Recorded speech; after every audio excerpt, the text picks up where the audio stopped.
नमस्कार दोस्तों, मैं सुरताराम स्वामी। मेरे YouTube चैनल आर्टलाइन SR स्वामी पर आपका स्वागत है। दोस्तों, मैं आ गया हूँ मेरा नया वीडियो लेकर, आपको हंसाने, आपको गुदगुदाने। अगर मेरे चैनल को आपने सब्सक्राइब नहीं किया है तो प्लीज़ सब्सक्राइब कीजिए, वीडियो को लाइक कीजिए।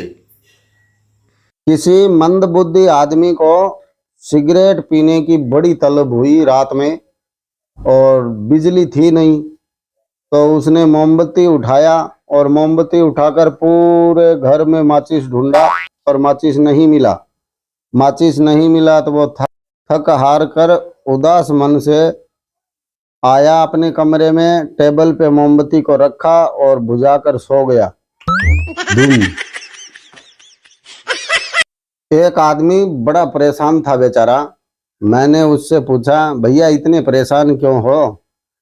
तो वो आदमी बोला, यार मैंने किसी को 2 लाख रुपए उधार दिए थे प्लास्टिक सर्जरी करवाने के लिए। तो मैंने बोला, यार वापस ले लेता, उससे उदास होने वाली क्या बात है? बोला, अब उस कमीने को मैं पहचान नहीं रहा हूँ।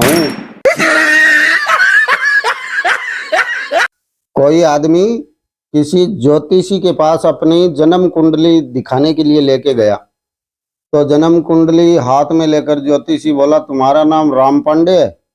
वो आदमी बोला, जी महाराज। और सुषमा तुम्हारी बीवी का नाम है? वो आदमी बोला, जी महाराज।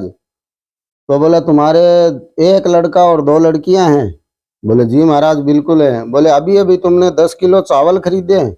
बोले, जी महाराज बिल्कुल खरीदे हैं, और आप जैसे अंतर्यामी महाराज से मिलकर मेरा मन गदगद हो गया। तो महाराज जी गुस्से में बोले, अगली बार आए तो कुंडली लेके आना, ये राशन कार्ड लेके आ गया तू। एक कोई सज्जन पुरुष अपने 6 महीने के बच्चे को घसीटता हुआ स्कूल लेके जा रहा था, तो पंडित जी महाराज मिल गए।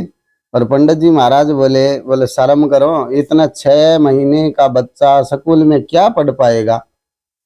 तो वो आदमी बोले मुझे क्या लेना देना है, पढ़े न पढ़े, मुझे तो सरकार की वो शर्त पूरी करनी है। तो पंडित जी बोले, सरकार ने कौन सी शर्त रख दी? बोले, सरकार ने कहा है ना, दूसरा बच्चा कब, पहला बच्चा स्कूल जाए तब। किसी डॉक्टर के पास कोई मरीज आया, और मरीज का अच्छी तरह से चेकअप करने के बाद में डॉक्टर उससे बोले भैया तुम्हें तो कोई पुरानी बीमारी है, और ये पुरानी बीमारी तुम्हें धीरे धीरे धीरे धीरे खाती जा रही है। तो मरीज बोला, डॉक्टर साहब धीरे बोलिए, वो बाहर ही बैठी है। एक बाबा जी किसी महफिल में चले गए, और महफिल में जाने के बाद में उनकी वो देख के उनकी जटाई वगैरह, वो सब लोग जो वहां पर थे वो सब हंसने लगे। तो बाबा जी बोले, मुझ पे हंसिए मत। तो वो सब जोर जोर से फिर हंसने लगे, और अचानक सबको दिखना बंद हो गया, चारों तरफ घुप अंधेरा। तो वो सारे के सारे रेंगते हुए बाबा जी के चरणों तक पहुंचे, और बाबा जी के चरणों में गिरकर सबने क्षमा याचना मांगी। बोले, महाराज हमें माफ कर दीजिए, हम बच्चे हैं, भोले हैं, आप मुझे माफ कर दीजिए। बाबा जी ने अपनी खड़ाऊ उतारी, और खड़ाऊ उतार के सबको सड़ा एक एक खड़ाऊ लगाया, और लगाने के बाद में बोले दिखाई मुझे भी नहीं दे रहा है, बिजली चली गई है, कोई जनरेटर ऑन कीजिए।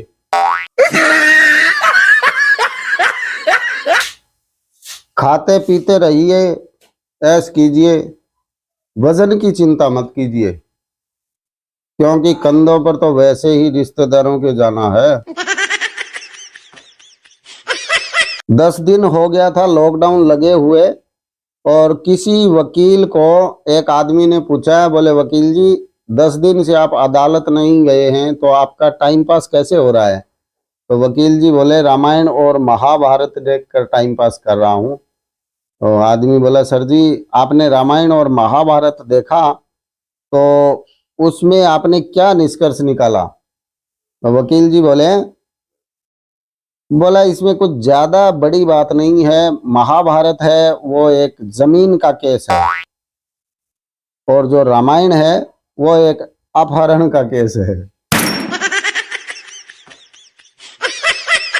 एक टेम्पो में लगातार अल्ताफ राजा के गाने बज रहे थे। तो जो उसमें पैसेंजर बैठा था, वो पैसेंजर बोले भाई साहब, आप अल्ताफ राजा के बड़े फैन लगते हैं। बोला मैं फैन नहीं, खुद अल्ताफ राजा ही हूं। एक कोई मंदबुद्धि आदमी ट्रेन से सफर करके अपने घर पहुंचा। तो घर पहुंचने के बाद पत्नी ने पूछा, सफर कैसा रहा आपका? तो वो मंदबुद्धि बोला बड़ा भारी कठिन रहा, थक गया, बहुत सारी थकान हो गई है, ऊपर की बर्थ पर सो रहा था तो इतना ज्यादा परेशान हो गया मैं, रहने दे, मुझे सोने दे आराम से। तो पत्नी बोली, आप नीचे की बर्थ है वो एक्सचेंज कर लेते किसी से। बोले तुम मुझे मत समझा, नीचे की बर्थ पे कोई आया ही नहीं तो एक्सचेंज किसके साथ कर लेता।